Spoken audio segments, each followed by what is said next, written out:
oil moss.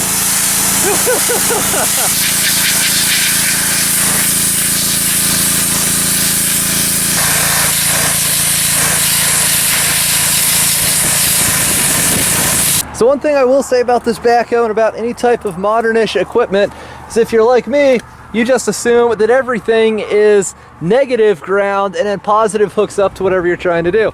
So the other day we tried to jump start this thing and the starter just goes woo, just like that. And I heard from actually several of my viewers something that I never even thought of before, and that is that a lot of old equipment, and I think some old cars and trucks, were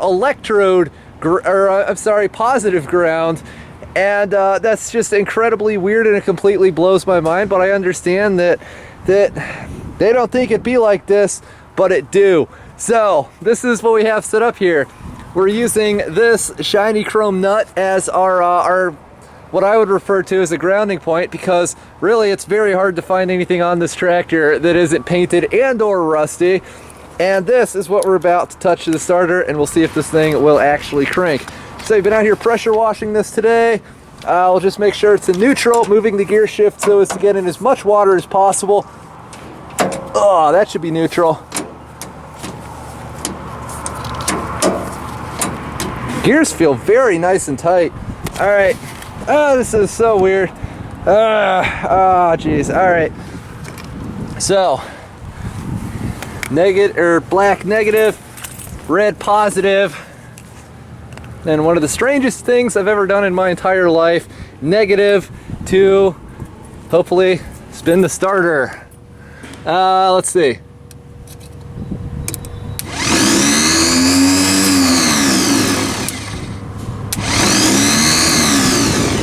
Well, it's still doing it.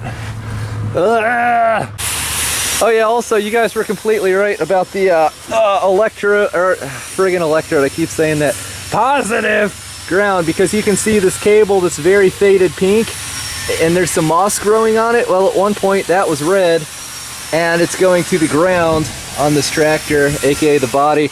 And the other thing, our black cable here, this one doesn't look original.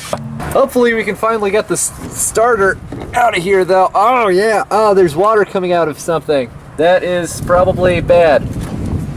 Alright, so I've rigged up a little jumper wire here so that when we put power to that battery terminal, it should fire the solenoid and get that little gear spinning. Previously, I've been jumping it to this screw here because nothing happened when you touch anything else. So, alright, let's see. Oh yeah, it worked. And let's see if this engine will spin. Oh yes! I think the zombie battery's probably pretty dead, but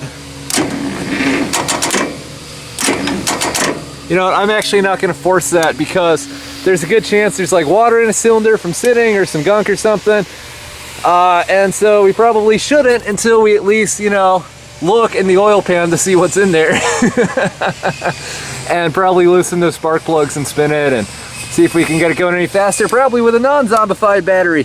But wow, we got the engine to spin. The engine in this is loose.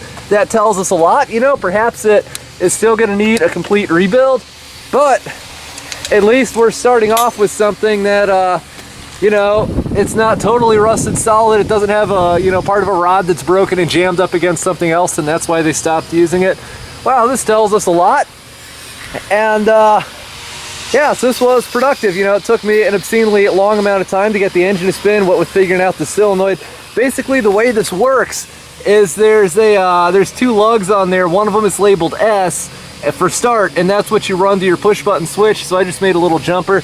It's you know, it's a little different than the solenoid on the V8 tractor and on the other old tractor that I used to have, that International 2444, I think. I don't know, maybe it isn't, but whatever the case, yeah, I'm not a mechanic, so I don't really know these things, but I got it done. And yeah, we're gonna wait a week or so for all the parts and stuff I ordered on the internet to show up. Then we're gonna see if we can get this thing to actually run. It's probably a rather boring video to watch, but thanks for watching it anyway. I'll see you next time.